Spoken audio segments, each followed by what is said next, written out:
All right, Coach, can you just talk about, starting the season with the sweep, just how big that is to just kind of get momentum, to start the year? Yeah, the reality was we trained the team to be ready to go play 5 sets of volleyball.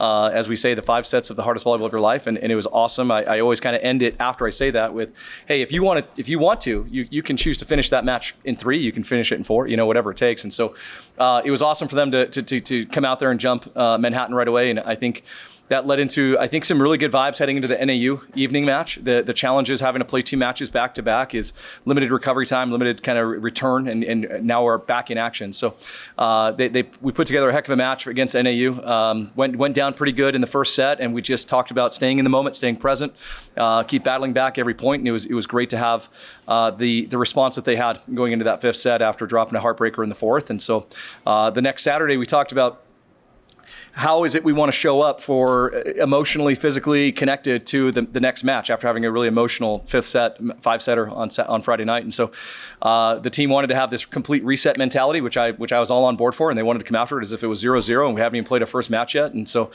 came out and I thought really took advantage of a lot of opportunities with Houston Christian and had a great sweep there to finish the tournament. And so it was great. And then I guess, can you talk about kind of how you would like to approach these early season tournaments? Is it more of like, you want to rest, a bunch of the girls, or is it just kind of like you want to see, some of the younger classmen kind of get, those game reps, or how do you kind of like handling who's getting all those? Great question. It's a year-to-year thing for us, and I think at the end of the day, we're evaluating lineups as we go. We're evaluating individual performances throughout the entire week, but it's a year-to-year. So for this year, we have a lot of new athletes to our program that need to learn how to win. Truly, they need to learn how to win. They need to learn how to lose a set and come back and fight for a 5-setter. And so.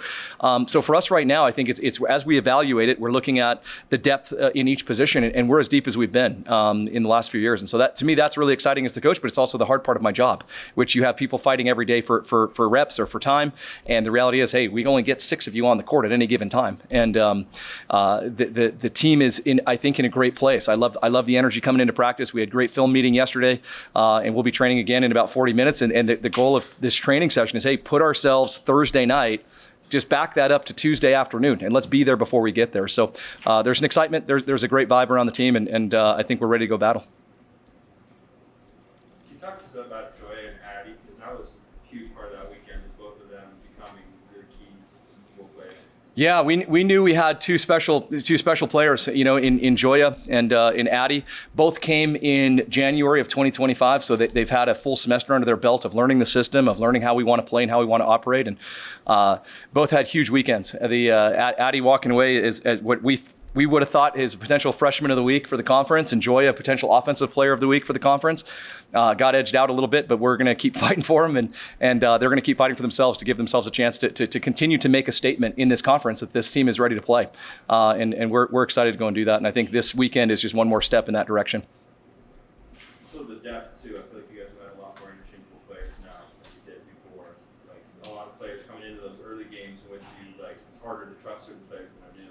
Yeah, I think like we say, the body of work that players produced in practice can say, hey, we've got 4 players that are pretty interchangeable in various positions, and we've got 6 pins, 4 middle blockers, 4 libero candidates, 3 setter candidates, and it's really a nice thing to know that, hey, the next woman up for this team can go and contribute at a high level. And so we're going to continue to go do that today in training and continue to let this team sort of form its identity as being a contender in the Mountain West.